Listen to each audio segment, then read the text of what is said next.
नमस्कार, जोहार। स्वागत है आप सभी का संकल्प से सिद्धि कार्यक्रम में। दोस्तों, इस कार्यक्रम के माध्यम से हम आपकी मुलाकात ऐसी पर्सनालिटीज से करवाते हैं जिन्होंने अपने जीवन में एक संकल्प लिया था। उस संकल्प को पूरा करने के लिए उनके अंदर एक जुनून आया और उन्होंने उस कार्य को सिद्ध किया। आज इसी क्रम में हम आपकी मुलाकात करवाने जा रहे हैं साइबर एरा के फाउंडर आदर्श कांत जी से। तो आदर्श जी, बहुत बहुत स्वागत है आपका हमारे कार्यक्रम में। धन्यवाद मैडम, आपने मुझे यहाँ पे बुलाया, ये अवसर दिया कि मैं आपसे और हमारी जनता से ये शेयर कर पाऊँ कि साइबर एरा क्या है। आदर्श जी, सबसे पहले तो हम आपसे जानना चाहेंगे कि साइबर एरा का क्या कंसेप्ट है और ये कैसे लोगों को सर्व कर रहा है। तो साइबर एरा का कॉन्सेप्ट बहुत सिंपल है। हमने एक बग बाउंटी प्लेटफॉर्म बनाया है जो कि ग्लोबली काफ़ी पॉपुलर है। तो जब मैं पहले वर्क कर रहा था कुछ कंपनीज़ के साथ, बैंकों के साथ, तो मुझे दिखा कि लोग सिक्योरिटी पे स्पेंड तो कर रहे हैं, लोग साइबर सिक्योरिटी करना भी चाहते हैं, बट क्या हो रहा है कि वो उस लेवल पे सिक्योरिटी पे अचीव नहीं कर पा रहे हैं। तो हमने सोचा कि हम इसको कैसे सॉल्व कर सकते हैं। तो इसको हमें सॉल्यूशन मिला। सॉल्यूशन ये रहा कि बग बाउंटी, जहाँ पे कंपनीज आती हैं, अपने प्लेटफॉर्म्स को, अपने एप्लीकेशंस को हमारे प्लेटफॉर्म पे लिस्ट करती हैं। हमारे प्लेटफॉर्म पे 1200 से ज़्यादा अधिक cyber security researchers and ethical hackers हैं जो कि कंपनीज़ को एथिकली टेस्ट करते हैं, उनको बताते हैं कि कहाँ आपकी वर्नेबिलिटीज़ है, कहाँ आप में कमियाँ हैं जिसकी वजह से कोई बुरा हैकर आपको हैक कर सकता है। तो वो फिर उनको टेस्ट करते हैं, कंपनीज उसको पैच करती हैं, उसको फिक्स करती हैं और कंपनी उनको एज अ रिवॉर्ड पे करती हैं। तो इसका बेनिफिट ये होता है कंपनीज़ को कि उन्हें कोई अपफ्रंट फीस नहीं देना पड़ता है। कंपनी को तभी पे करना है जब उनको वैल्यू मिल रही है।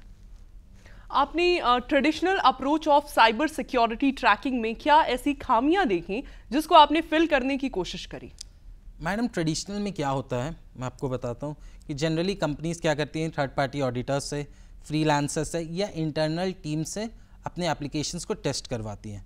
वहाँ पे प्रॉब्लम क्या होता है कि हमारे पास हमेशा लिमिटेड बैंडविड्थ होता है कि लेट्स से हमारी टीम में 10 लोग हैं, हमने जो ऑडिटर्स को अपॉइंट किया है वो 3 है, 4 है, 5 है। तो उसमें क्या होता है, वो हमें वर्नेबिलिटीज़ तो देते हैं। अब वहाँ पे एक और प्रॉब्लम है, एक हैवी अपफ्रंट कॉस्ट इन्वॉल्व होता है। जैसे मैंने आपको बोला कि मैम आपकी कोई कंपनी है, मैं उसको टेस्ट करके दूंगा, तो मैंने आपको एक कोटेशन दे दिया 10 लाख का। अब मैंने अपने 4 लोगों से उसको टेस्ट करवाया, आपको एक रिपोर्ट दे दिया जिसमें 200 वर्नेबिलिटीज़ थी, आपने उसको फिक्स किया, आपने मुझे दिया, मैंने आपको एक सर्टिफिकेट दे दिया। बट इसमें आप ये बताएं कि आप इसको वैलिडेट कैसे कर सकते हैं कि क्या कोई वर्नेबिलिटी छूटी है या नहीं छूटी है। और एक डेली बेसिस पे मैं आपको एक स्टैटिस्टिक्स शेयर करता हूँ, 3,25,000 से ज़्यादा बग्स और वर्नेबिलिटीज़ डेली आते हैं मार्केट में। पर क्या आप बताएं, क्या एक इंडिविजुअल या एक टीम के पास ये पॉसिबिलिटी है कि वो डेली इन नई चीज़ें सीख पाए? नहीं है, ऑफ कोर्स। उसकी वजह से companies at a heavy risk पे होती हैं और ट्रेडिशनली हमेशा audits over a period of time होते हैं। उसको हमने फिक्स करने के लिए हमने ऐसा कॉन्सेप्ट लाया कि आपका जो साइबर सिक्योरिटी ऑडिट होता है, 10 लोग नहीं, 20 लोग नहीं, 50 लोग नहीं, 100 लोग नहीं, हज़ारों एक्सपर्ट्स साथ में आएंगे, आपको टेस्ट करेंगे, आपको बताएंगे कि आप कहाँ पे हैक हो सकते हो, क्या कमियां हैं, आप उसको पैच करो। और बेस्ट पार्ट है, कंपनी को 1 रुपये भी अपफ्रंट फीस नहीं देनी पड़ती है। Company has to only pay when they get a value. अगर उनको वैल्यू मिल रहा है तो आप पे करो, नहीं मिल रहा है मत करो। आपने कॉलेज लाइफ में ही 50 मेंबर्स का एक ग्रुप बनाया अपने ही क्लासमेट्स को लेकर, जो कि 1.5 साल में 25,000 तक स्केल अप हो गया। तो क्या ऑब्जेक्टिव या विजन था इस ग्रुप को लेकर और इस ग्रुप का क्या रोल प्ले रहा आपके स्टार्टअप में? हाँ, तो मैं एक सर्टिफिकेशन परस्यू कर रहा था, that is CEH, certified ethical hacker. तो ये ग्लोबल सर्टिफिकेशन है। ये आप कब कर रहे थे? ये मैं 2017 में, 2017 में ये मैं कर रहा था, ग्रेजुएशन के दौरान? हाँ, डिप्लोमा के दौरान। Okay. तो मैंने 10th के बाद पहले डिप्लोमा किया, डिप्लोमा के बाद मैंने फिर इंजीनियरिंग किया। तो डिप्लोमा के साथ ही मैं ये सर्टिफिकेशन कर रहा था। Diploma in computer science. Okay. तो उसके साथ ही मैं ये सर्टिफिकेशन कर रहा था। तो वहाँ पे मैं थोड़ा इसके रिगार्डिंग क्यूरियस रहता था, मुझे और जानने की इच्छा होती थी, तो मैं कुछ ना कुछ सर्च करते रहता था। तो मेरे साथ जो और लोग जो सीखते थे, उन्होंने बोला आदर्श आप जो भी सीख रहे हो आप हमें बताया करो। इवन मेरे क्लासमेट्स ने भी बोला कि आदर्श हमें इस डोमेन में जानने की इच्छा है, क्योंकि साइबर सिक्योरिटी क्यूरियोसिटी का डोमेन है, तो हमें आपसे जानने की इच्छा है, आप बताओ। तो मैंने एक 50 लोगों का जस्ट एक ग्रुप बनाया, व्हाट्सएप ग्रुप। वहाँ पे जो भी मैं सीखता था उसको शेयर करने लगा। वैसे ही उस प्रोसेस के दौरान ऑलमोस्ट 1.5 साल में वो 50 लोगों से शुरू हुई कम्युनिटी 25,000 साइबर सिक्योरिटी इंथुसियास्ट की पहुंच गई। मतलब वो कैसे स्केल अप हुआ, किस प्रकार लोगों को हमारा डे 1 से क्लियर था कि हमें लोगों को वैल्यू देना है, और जब आप वैल्यू सिस्टम पे वर्क करते हो बिना कुछ एक्सपेक्टेशन से, तो हमेशा रिजल्ट आता है। तो हमने वहाँ पे ऑथेंटिक ऑर्गेनिक नॉलेज शेयर करना शुरू किया, जो कि लोगों को अच्छा लगा। तो लोग अपने दोस्तों को, अपने कलीग्स को, अपने जानने वालों को खुद से ही वो इनवाइट करते थे और बोलते थे कि यहाँ पे कुछ अच्छा हो रहा है, आप यहाँ पे ज्वाइन करो और सीखो। तो वैसे ही लोग ऐड करते रहे। हमने भी थोड़ा बहुत फिर प्रचार, जब हमारी कम्युनिटी स्केल होने लगी, हमने भी थोड़ा प्रचार करना शुरू कर दिया। तो आज वो 25,000 की कम्युनिटी जो आपने बनाई थी, उसमें कौन कौन से लोग इन्वॉल्व हैं? आज नहीं है अनफॉर्चुनेटली। जब मैं उस समय पढ़ाई भी कर रहा था तो मुझे वो बेचना पड़ा, क्योंकि मैं पढ़ाई और ये, जब आप इतनी बड़ी कम्युनिटी चला रहे हो तो लोग आपसे एक्सपेक्ट करते हैं, और ऑफ कोर्स आप सारी चीज़ें एक बार में नहीं कर सकते हो। तो मुझे वो कम्युनिटी को सेल करना पड़ा उस समय, क्योंकि मुझे पढ़ाई पे भी फोकस करनी थी और मैं कुछ और कंसल्टिंग वर्क भी कर रहा था, कुछ बैंकों के लिए, कुछ कंपनीज के लिए। तो ये जो कम्युनिटी आपने बनाई, इसका आपके स्टार्टअप डेवलपमेंट की तरफ किस प्रकार से रुख रहा? हाँ, तो जब मैंने फिर ये स्टार्टअप शुरू किया, मुझे उस समय समझ में आया power of community making, power of crowd sourcing. तो हमने इसी एक मोटिव, क्योंकि मुझे एक वो चीज़ इसलिए भी शुरू किया कि मुझे वो आता था, मुझे पता था कि लोगों को इस डोमेन में कैसे इंगेज करना है, कैसे लोगों को लाना है।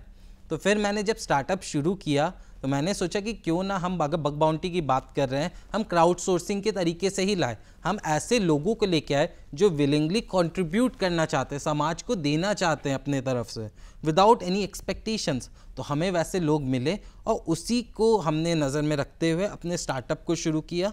और स्टार्टअप आज भी हमारा वही कर रहा है। हमारे पास कुछ कम्युनिटी में लोग हैं, वो आते हैं, कंपनीज को टेस्ट करते हैं, उनमें वल्नरेबिलिटीज एंड बग्स निकालते हैं और कंपनी उनको पैसे देती है। इंडिया में बग बाउंटिंग फेमस होता देख आपने इस तरफ कदम रखा।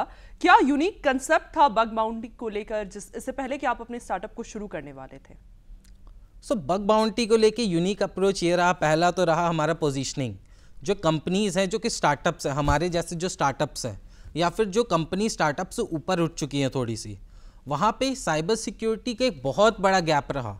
क्योंकि ऑफ कोर्स कंपनीज के साथ, स्टार्टअप्स के साथ हमेशा एक प्रॉब्लम रहते हैं, लैक ऑफ रिसोर्सेज। पैसे नहीं होते, रिसोर्सेज नहीं होते, लिमिटेड चीज़ें हैं, उसी में आपको ऑपरेट करना है। तो वो साइबर सिक्योरिटी कई बार मिस कर जाते हैं, क्योंकि साइबर सिक्योरिटी बहुत कॉस्टली है। तो वहाँ पे हमारा ऐसा रहा कि हम स्टार्टअप्स के प्रति वर्क करेंगे।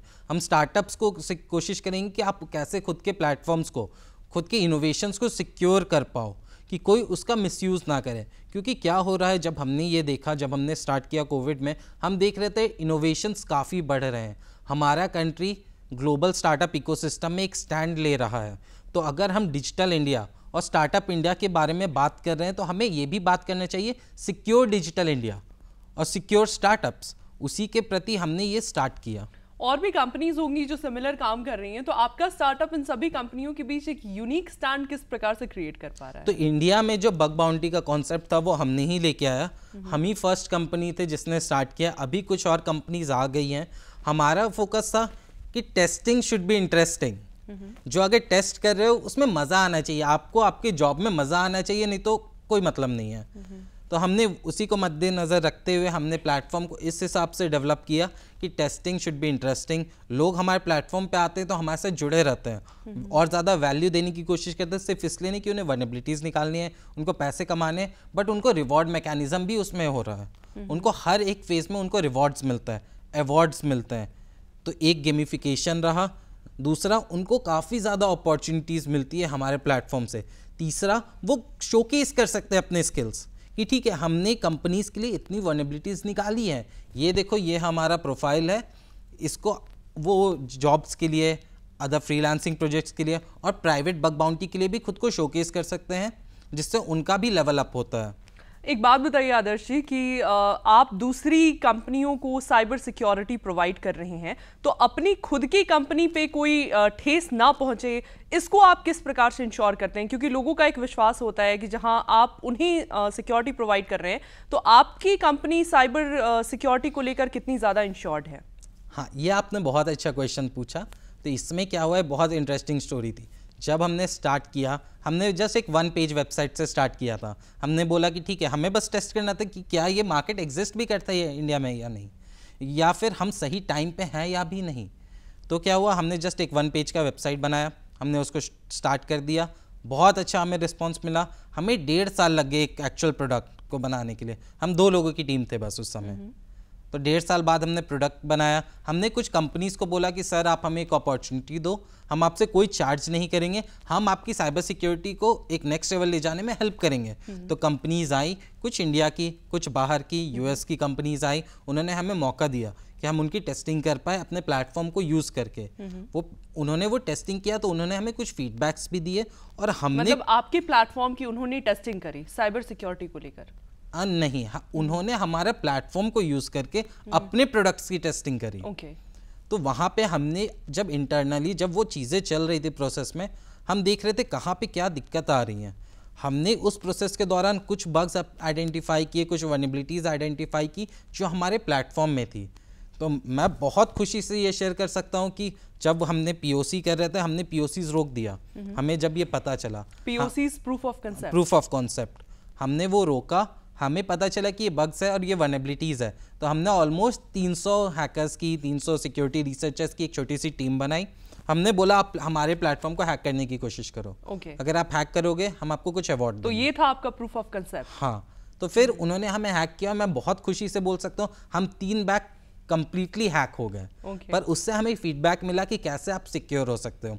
उसके साथ हमने वो फीडबैक को लिया, अपने प्लेटफॉर्म में इम्प्लीमेंट किया, खुद को सिक्योर किया। उसके साथ ही साथ हमने एक छोटी सी एडवाइजरी बोर्ड बनाई जहाँ पे टॉप कंपनीज की वीपी डायरेक्टर्स थे जो कि हमारे साथ जुड़े। उन्होंने हमें बताया कि ये बड़ी कंपनीज है जो एमएनसीज है वो कैसे साइबर सिक्योरिटी को इंश्योर करती हैं। तो ये जो कम्युनिटी और ये एक्सपर्ट्स का फीडबैक लेके हमने अपने प्लेटफॉर्म में इम्प्लीमेंट किया और आज हम इस लेवल पे हैं कि हम बोल सकते हैं कि हम एक ग्लोबली स्टैंड करते हैं in terms of our products और हमारा सिक्योरिटी भी एक नेक्स्ट लेवल सिक्योरिटी है। दुनिया की बड़ी कंपनियों में से एक बग क्राउड के चेयरमैन ने आपको लिंक्डइन के थ्रू अप्रोच करा, तो क्या ऑब्जेक्टिव रहा उनको आपको अप्रोच करने को लेकर? क्या हुआ मैडम, इसके पीछे एक बहुत छोटी सी कहानी है। हम लोग रांची में थे। मैंने जब ये स्टार्ट किया पैंडेमिक के दौरान, मैंने जब 1 पेजर वेबसाइट किया वो रातों रात वायरल हो गया। वो वायरलिटी इतनी हुई कि वो सिलिकॉन वैली यूएसए तक पहुंच गई। तो हमें लगा कि हम कुछ तो वाइब्रेशन हमने क्रिएट किया रांची में बैठे हुए। उनकी जो दुनिया की सबसे बड़ी है बग क्राउड, उनके चेयरमैन ने मुझे लिंक्डइन पे लिखा, एक बग बाउंटी कंपनीज का एक डेटाबेस होता है, उन्होंने मुझसे वो शेयर किया और बोला कि आप इसमें अपने प्लेटफॉर्म को भी लिस्ट करो, आप भी दिखाओ ग्लोबल बग बाउंटी कंपनीज के लिस्ट में कि आप भी एग्जिस्ट करते हो और आपको उनके साथ भी काम करने का मौका और कोलैबोरेशन का मौका मिलेगा। तो मतलब उनका क्या ऑब्जेक्टिव रहा था आपको अप्रोच करने को लेकर? किस प्रकार से उनका अप्रोच करना आपके स्टार्टअप के लिए फ्रूटफुल रहा? मेरे स्टार्टअप के लिए ये फ्रूटफुल रहा कि उनसे हमें कुछ इंसाइट्स मिली कि ऐसा कुछ ग्लोबल बग बाउंटी कम्युनिटी भी एग्जिस्ट करती है जहाँ पे हम जुड़ सकते हैं, जो दूसरे फाउंडर्स हैं जो कि सेम डोमेन या सिमिलर डोमेन में दूसरे कंट्रीज़ में, यूएस में, यूके में, ऑस्ट्रेलिया में, मिडिल ईस्ट में, जो कि सिमिलर काइंड ऑफ वर्क कर रहे हैं। क्या सपोर्ट या मेंटोरशिप मिली उनको आपको उनके साइड से? उनके साइड से हमें मेंटरशिप ज़्यादा कुछ नहीं मिली। उन्होंने जस्ट हमें ये इन्फॉर्मेशन शेयर किया कि आप ऐसा ऐसा वर्ल्ड में कुछ चल रहा है, आप जुड़ जाओ और फिर अगर आपको भविष्य में कोई ज़रूरत पड़े तो आप हमसे कांटेक्ट करना। ऑर्गेनिक ऑडियंस रीच के लिए आपने किस प्रकार से अपने कदम बढ़ाए? ऑर्गेनिक ऑडियंस रीच के लिए जैसा मैंने आपको पहले ही बताया कि हमारा कम्युनिटी और नेटवर्किंग काफ़ी अच्छा रहा है, शुरू से अच्छा रहा है, तो उसी को हमने लेवरेज किया। मैंने अलग अलग जगह वर्कशॉप्स किए, सेमिनार्स किए, सेशंस किए, जहाँ से हमें कुछ अच्छे रिसर्चर्स मिले जिनको हमने प्लेटफॉर्म पे ऑनबोर्ड किया। और ऑफ कोर्स जब आप स्टार्ट करते हैं आपको कंपनीज से बातें करनी होती कि कंपनीज भी तो आनी चाहिए आपके प्लेटफॉर्म में, तो कंपनीज के लिए हमने एक प्लेटफॉर्म में लिंक्डइन, उसका काफ़ी ज़्यादा यूज़ किया। हमें वहाँ पे पता चलता है कि ठीक है कौन डायरेक्टर्स है, कौन कंपनीज़ है। हमने पहले एक लिस्ट बनाई कि ये 10 कंपनीज़ है, हमें इन्हें अप्रोच करना है। उस लिस्ट के माध्यम से ही हम उनके अप्रोच करते रहे और फॉर्चुनेटली हमें कुछ रिजल्ट्स भी मिलते रहे। एक्चुअल प्रोडक्ट डेवलपमेंट में कुल मिलाकर आपको 1.5 साल लगे, तो ये जर्नी क्या आप बता सकते हैं? ये जर्नी काफ़ी प्रॉब्लमेटिक थी क्योंकि ऑफ कोर्स जब आपके पास एक्सपीरियंस नहीं है, रिसोर्सेज नहीं है, फंडिंग नहीं है, तो आपको हर चीज़ खुद से ही करनी पड़ती है। खुद से हम लोग सीखते थे, उसको इम्प्लीमेंट करते थे, जो वर्क करता था उसको रखते थे, जो वर्क नहीं करता था उसको हटा देते थे। तो खुद से हमने सीखा, एक एक चीज़ें इम्प्लीमेंट किया। हमारा डे 1 से ये कॉन्सेप्ट क्लियर था, हमें कुछ ऐसा प्रोडक्ट चाहिए जो कि सिर्फ रांची बेस्ड ना हो, झारखंड बेस्ड ना हो या फिर इंडिया बेस्ड ना हो। हमें ऐसा प्रोडक्ट चाहिए जो कि ग्लोबल स्टैंडर्ड्स मीट करे। अगर हम चाहते हैं कि ये एक डोमेन में हमें स्पेस बनाना है तो हमारा फर्स्ट स्टैंस यही था कि हमें कुछ ऐसा प्रोडक्ट लेके आना पड़ेगा जो कि ग्लोबल रिक्वायरमेंट्स को मीट करे। और फॉर्चुनेटली 1.5 साल प्रोडक्ट डेवलपमेंट में दिन रात लगाने के बाद हम वैसा प्रोडक्ट लेके आ पाए जिसको हमने शोकेस भी किया अपने रिसर्चर्स को, कुछ अच्छे कंपनीज को, उनके तरफ से काफ़ी अच्छा फीडबैक रहा। आप साइबर सिक्योरिटी में बहुत सारी चीज़ें कर रहे थे, आपके पास बहुत अच्छे अच्छे प्लेसमेंट ऑफर्स भी आए, तो उन सभी चीज़ों को असाइड रखकर आपने साइबर सिक्योरिटी में बग बाउंटिंग को ही क्यों चूज़ किया स्पेसिफिकली? बग बाउंटी को चूज़ करना सिर्फ एक कंपनी बनाना मेरा मिशन नहीं था। जब मैं कंपनीज के साथ वर्क कर रहा था, बैंक के साथ वर्क कर रहा था, तो मुझे एक बहुत बड़ा गैप आइडेंटिफाई हुआ कि हम साइबर सिक्योरिटी को नेक्स्ट लेवल कैसे लेके जा सकते हैं। उसी दौरान मैंने काफ़ी अच्छे स्पीचेस सुने, जैसे ऑनरेबल प्रधानमंत्री जी ने, NSA अजीत डोभाल जी ने और लेट CDS बिपिन रावत जी ने बोला कि next war will be cyber war. पर क्या हम रेडी थे या क्या हम रेडी हैं? तो ये प्लेटफॉर्म बनाने का एक मोटिव ये था कि हम इंडिया की साइबर आर्मी बनाना चाहते हैं, जहाँ पे इंडिया के साइबर वॉरियर्स हमारे साथ जुड़े कि अगर भविष्य में किसी कंपनीज के साथ साइबर अटैक्स हो रहे हैं या फिर एक साइबर वॉर जैसी सिचुएशन आ गई है, तो वो हमारे कम्युनिटी मेंबर्स को, हमारे रिसर्चर्स को ले सके, उनको दिखा सके और उनको प्रॉपर वे से यूटिलाइज कर पाए कि आप साइबर थ्रेट्स, साइबर वॉरफेयर जैसे सिचुएशंस को एक प्रॉपर वे में टैकल कर पाए। रेलेवेंट साइबर सिक्योरिटी रिसर्चर्स को आइडेंटिफाई आप किस प्रकार से करते हैं? रेलेवेंट साइबर सिक्योरिटी रिसर्चर्स को हम आइडेंटिफाई इस प्रकार से करते हैं कि हम वहाँ से ही सोर्स करते हैं, अपने रिसर्चर्स वहाँ पे ही मार्केट करते हैं जहाँ पे हमें लगता है कि यहाँ पे पोटेंशियल है। बहुत सारे रिसर्च ग्रुप्स बने हुए हैं, रिसर्च कम्युनिटीज़ है। मैं एक कम्युनिटी का पार्ट था, चैप्टर लीड था OWASP, open web application project for cyber security. ठीक है, अब ये क्या है? ये ग्लोबल कम्युनिटी है जहाँ पे बहुत सारे साइबर सिक्योरिटी रिसर्चर्स जुड़े हुए हैं। तो वहाँ से मुझे बहुत अच्छे रिसर्चर्स मिले, हमें कम्युनिटी में इंटरेक्शन का मौका मिला, काफ़ी सारे ग्रुप्स बने हुए हैं, चैनल्स बने हुए हैं, वहाँ से हम लोगों को लाते हैं। इवन हमने बहुत सारे कॉलेजेस में, कंपनीज़ में भी रीच आउट किया कि अगर आप साइबर सिक्योरिटी में डोमेन में इंटरेस्ट रखते हो, आप आओ हमारे प्लेटफॉर्म से जुड़ जाओ, आपको एक रेवेन्यू, एडिशनल रेवेन्यू का भी मौका मिलेगा। आदर्श जी, कब और कैसे ये ख्याल आया कि ऐसा कुछ करना है? गैप एग्जिस्टेंट है या आपको कब रियलाइज़ हुआ? प्रॉब्लम या गैप आइडेंटिफिकेशन आपको कब हुआ? जब मैं कॉलेज में था तो मैं कॉलेज के साथ ही साथ बहुत सारे प्रोजेक्ट्स भी करता था, bank server audits, web application audits, multiple seminars. तो वहाँ पे ही मुझे लगा कि हमें कुछ ऐसा चीज़ें करना पड़ेगा जिससे हम साइबर सिक्योरिटी को नेक्स्ट लेवल पे लेके जा सके। और वहाँ पे ही मुझे ख्याल आया कि एक बग बाउंटी ही एक तरीका है जिससे हम एक नेक्स्ट लेवल सिक्योरिटी इंश्योर कर सकते हैं, क्योंकि यहाँ पे हम बहुत सारे ब्रिलियंट माइंड्स को एक जगह पे ला सकते हैं, हम उनके एक्सपर्टीज़ को। अब क्या होता है traditional way of cyber security में कि हमेशा हम चेकलिस्ट फॉलो करते हैं कि ये चेकलिस्ट ठीक है, ठीक है, ठीक है, तो आप प्लेटफॉर्म आपका ठीक है। कोई भी ऑडिट में ऐसा ही होता है, फाइनेंशियल ऑडिट बोलिए या सिक्योरिटी ऑडिट बोलिए। पर मेरा आपसे एक क्वेश्चन है, क्या कोई हैकर एक चेकलिस्ट फॉलो करता है? बिल्कुल नहीं। बिल्कुल नहीं। उसका मोटिव क्या रहता है कि मुझे आपको हैक करना है किसी भी तरीके से। तो यहाँ पे हमारे पास रियल वर्ल्ड हैकर्स हैं, बट वो अच्छे हैं, वो आपको विलिंगली टेस्ट करते हैं कि आपको सिक्योर कर पाए। आदर्श जी, ये इंटरेस्ट कब और कैसे डेवलप हुआ? कब लगा कि हाँ मुझे इस फील्ड में इंटरेस्ट है, या इंटरेस्ट आपके अंदर जागना शुरू हुआ जिसका ये रिजल्ट है कि आपका एक स्टार्टअप खड़ा है आज? दो चीज़ों में मुझे बचपन से ही रुचि थी। पहला बिजनेस। मैंने बचपन में एक किताब पढ़ी थी, हमारे स्कूल में एक बुक फेयर लगा था अबाउट स्टार्टअप्स एंड कंपनीज। तो वो किताब में बहुत अच्छे ऑटोबायोग्राफीज थे।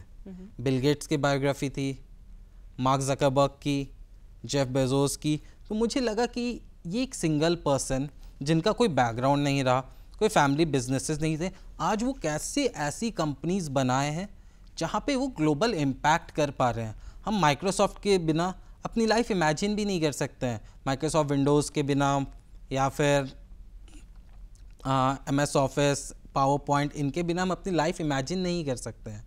सिमिलरली मुझे भी लगा, बचपन से ही इंटरेस्ट था। फिर जब कब किस क्लास से आप क्लास 5 में मुझे बिजनेस का इंटरेस्ट आया, क्लास 6-7 में मुझे साइबर सिक्योरिटी का इंटरेस्ट आया। तो इंटरेस्ट में क्या क्या आप कर रहे थे एक्टिविटीज? मैं एक्चुअली उस समय मैं रांची में ही था, तो एक्टिविटीज़ में कुछ ज़्यादा नहीं था। मुझे ये था कि अब बच्चे के लिए क्या इंटरेस्ट रहेगा, फेसबुक हैकिंग, आप कैसे फेसबुक हैक कर सकते हो, कैसे जीमेल हैक कर सकते हो।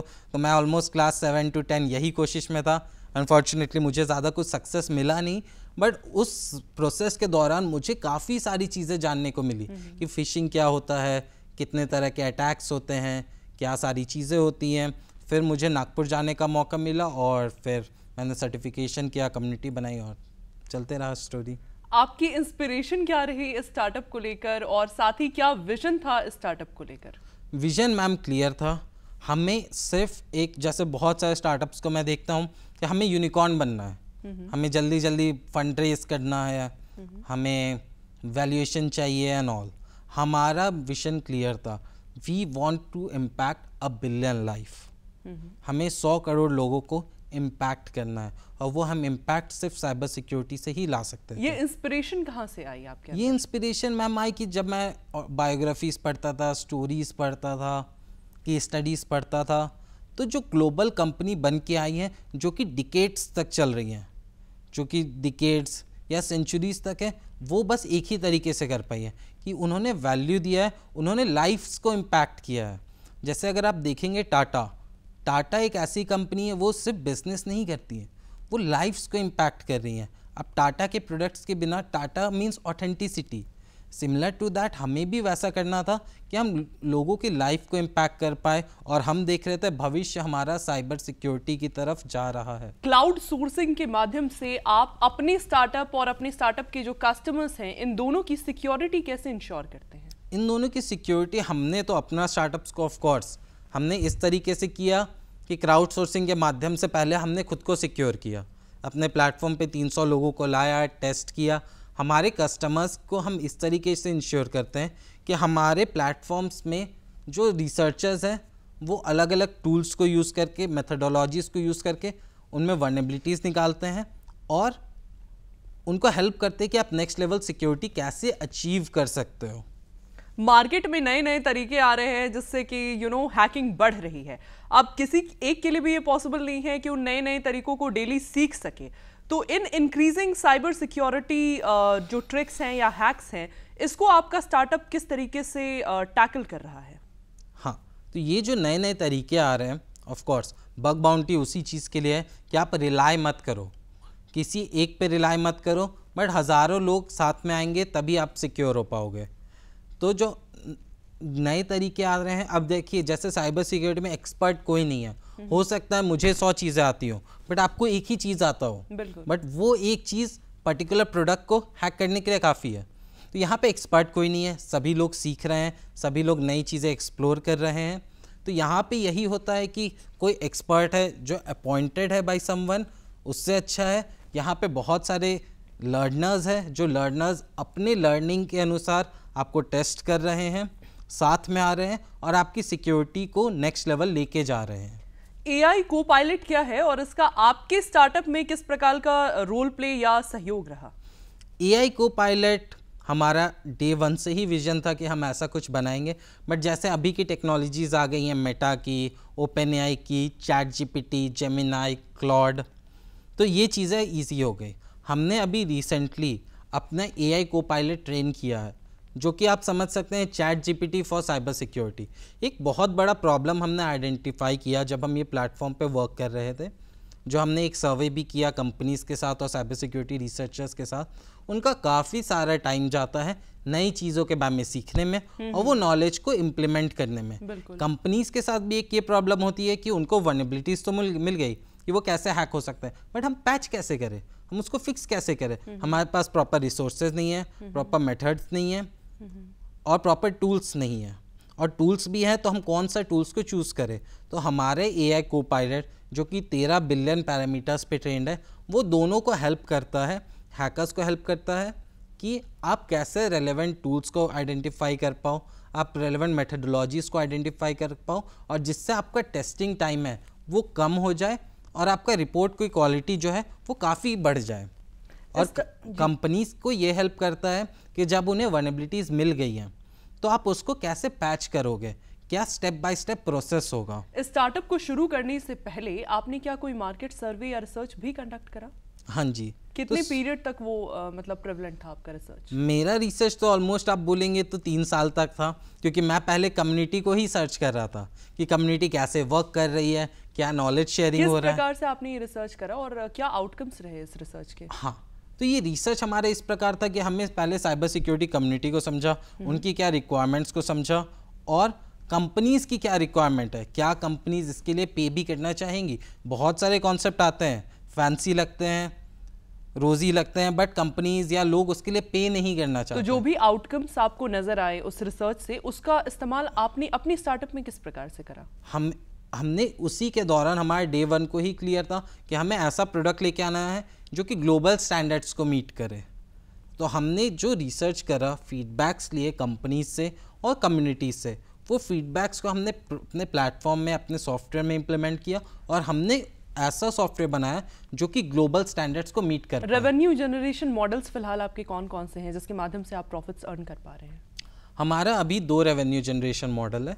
हम कंपनी से एक बहुत छोटा सा एक फीस लेते हैं कि आओ आप हमारे प्लेटफॉर्म पे एक फीस दो जिससे आप लिस्ट कर पाओ। ये हम इसलिए भी लेते हैं कि रैंडम कंपनीज आके हमारे प्लेटफॉर्म पे केओस ना कर दे। आदर्श जी, आप हमारे कार्यक्रम में आए और आपने हमारे दर्शकों को इतनी विशेष जानकारियां दी, इसके लिए आपका बहुत बहुत धन्यवाद, आभार। अगले कार्यक्रम में आपसे फिर मुलाकात होगी ऐसे ही किसी नए व्यक्तित्व के साथ। तब तक के लिए हमें और हमारी पूरी टीम को दीजिए इजाजत। नमस्कार, जोहार।